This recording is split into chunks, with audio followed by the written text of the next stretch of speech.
discuss judicial activism in the context of constitutional adjudication.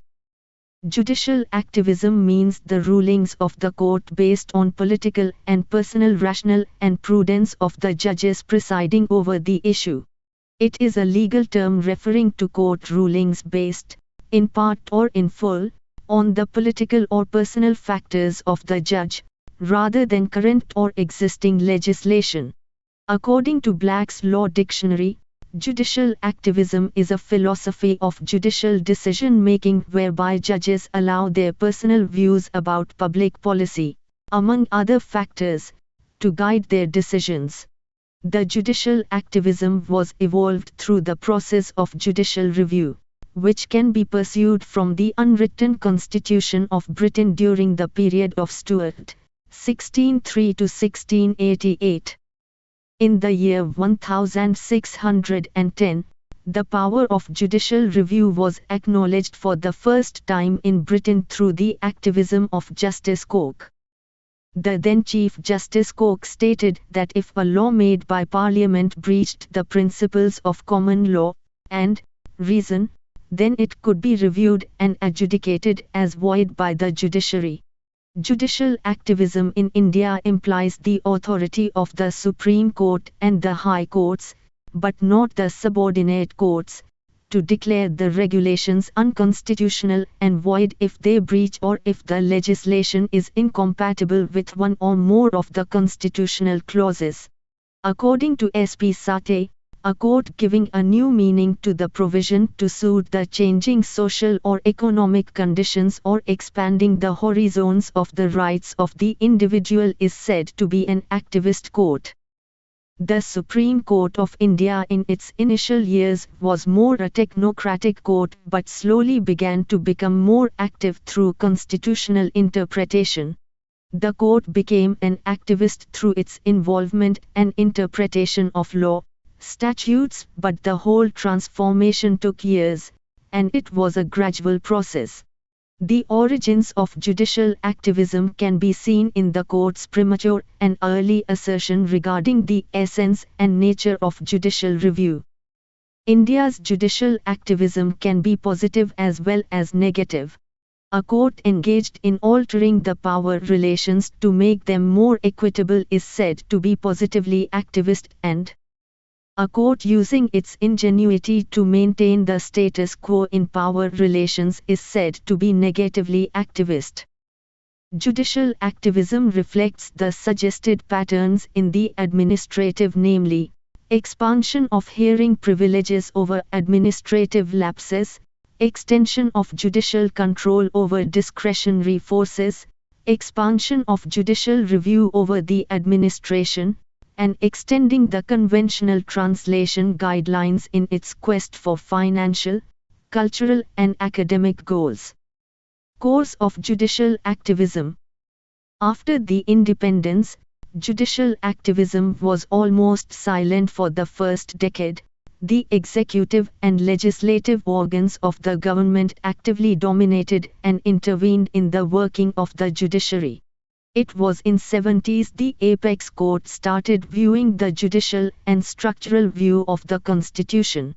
In the landmark Keshwananda Bharti case, just 2 years before the emergency declaration, the apex court of India declared that the executive had no right to intercede and tamper the basic structure of the constitution.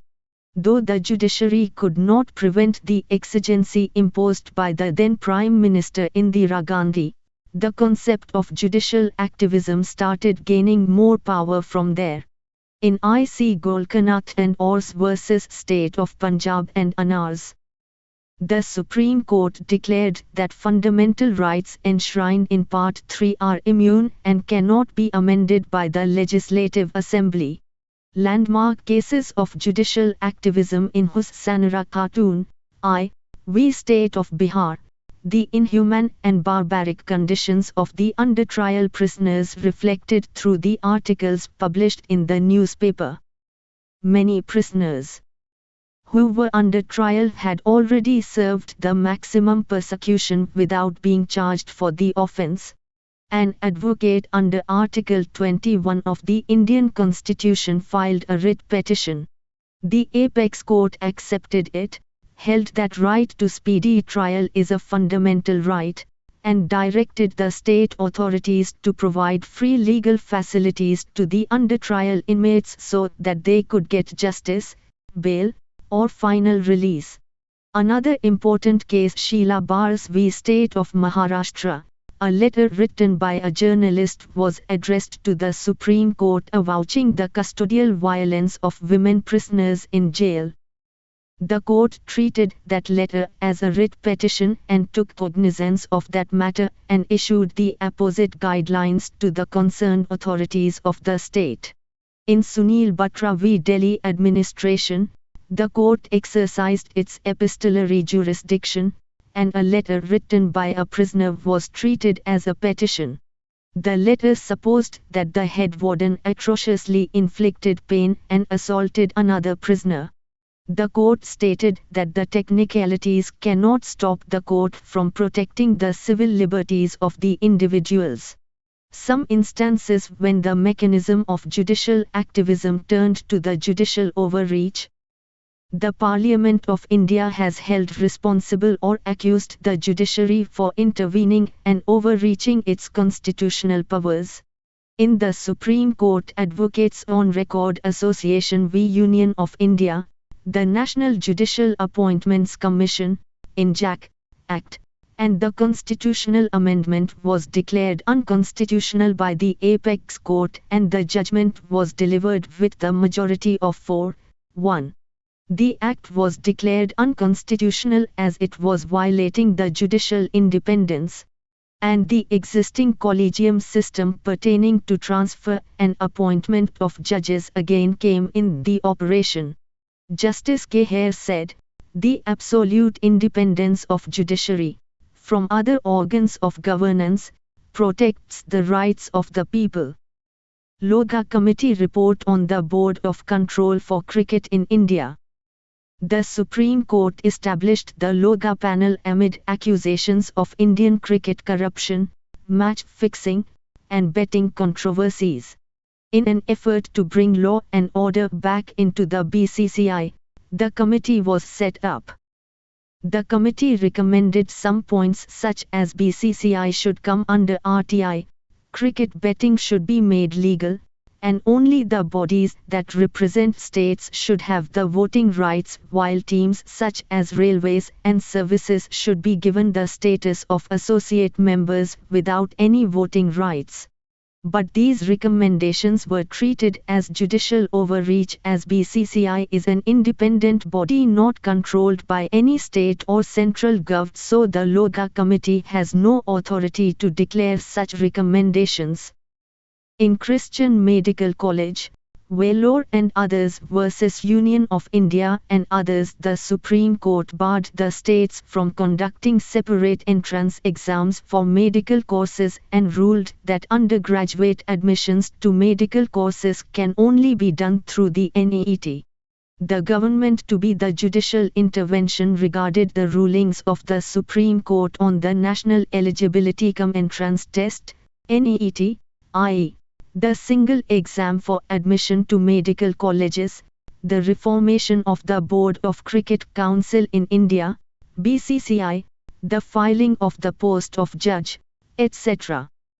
In Swaraj Abhiyan, v. Union of India and ORS, the Apex Court instructed the Ministry of Agriculture of the Union of India to update and amend the Drought Management Manual. The Apex Court also guided the state to constitute a National Disaster Mitigation Fund within 3 months. On this, the then Finance Minister Arun Jaitley said, "We have the National Disaster Response Fund and the State Disaster Response Fund, and now we are being asked to create a third fund. The appropriation bill is being passed. Now outside this bill, we are being told to create this fund. How will I do that? India's budget making is being subject to judicial review. Step by step, brick by brick, the edifice of India's legislature is being destroyed. This was the response of the legislature on the overreaching the constitutional powers by the judiciary. The judiciary sometimes has tried to regulate itself and put some constraints on its powers whenever it is required. The Supreme Court in Divisional Manager, Aravali Golf Course v. Chandar has observed that judges must know their limits and must not try to run the government. They must have modesty and humility, and not behave like emperors.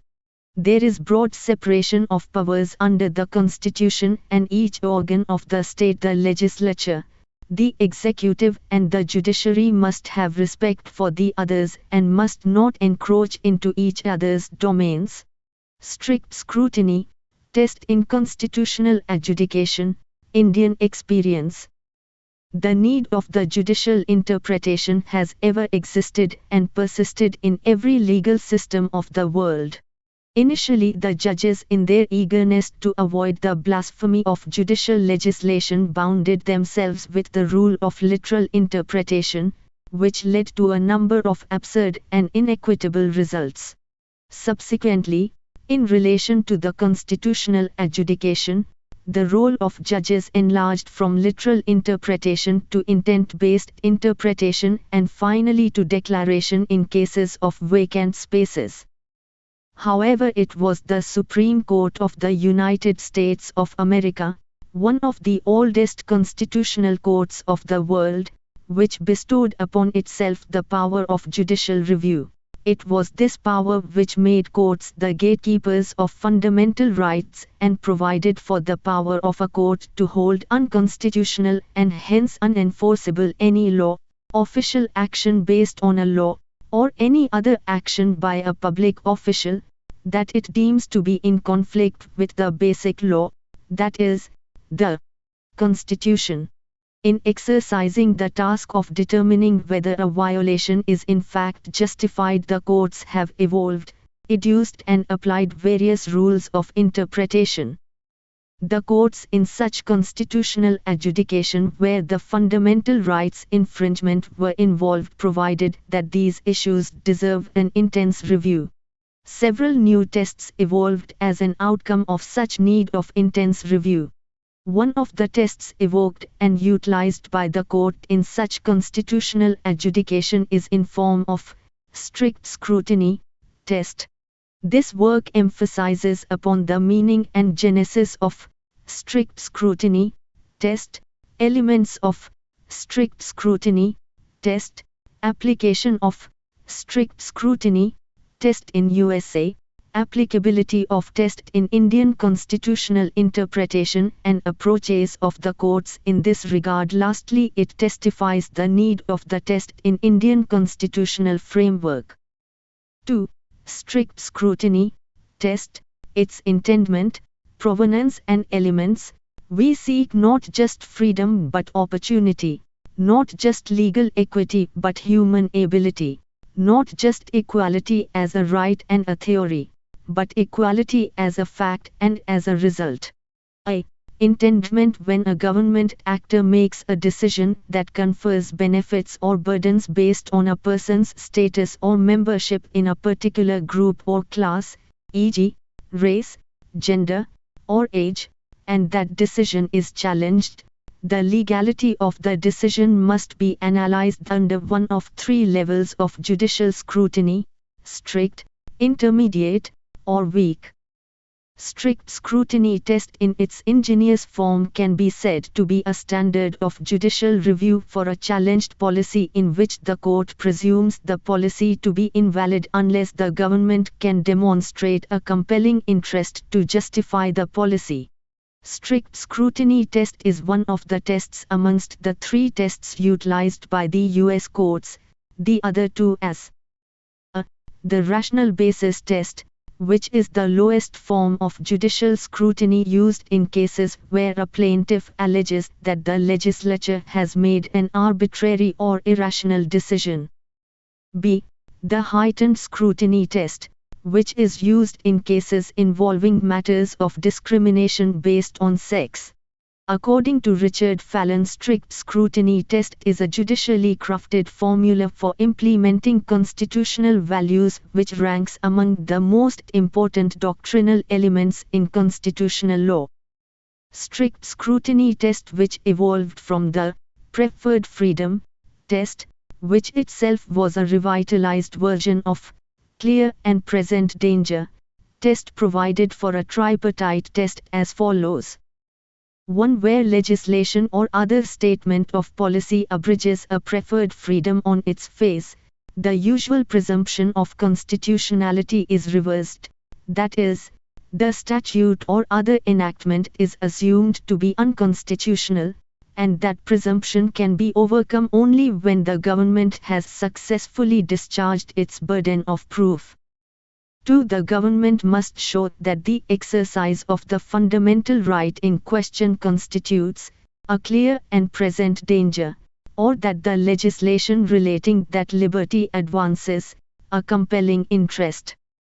3. The legislation must be drawn in such a way as to present a precisely tailored response to the problem and not burden basic liberty by its overbreadth, that is, the policy adopted by the government must constitute the least restrictive alternative.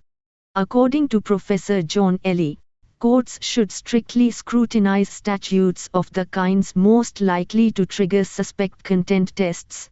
He points out that given the Constitution's central commitment to political democracy, the crucial role of the courts is not to second-guess the substantive decisions of the political branches but to ensure the integrity of the democratic process.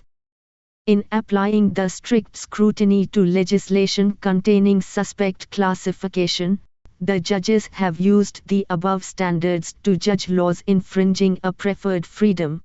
A statute that explicitly discriminates on the basis of race, for example, is presumed to be unconstitutional. Government bears the burden of demonstrating that it has compelling interest for distinguishing among citizens on that basis. It must also show that no other basis for categorization in the law could serve that compelling interest as effectively.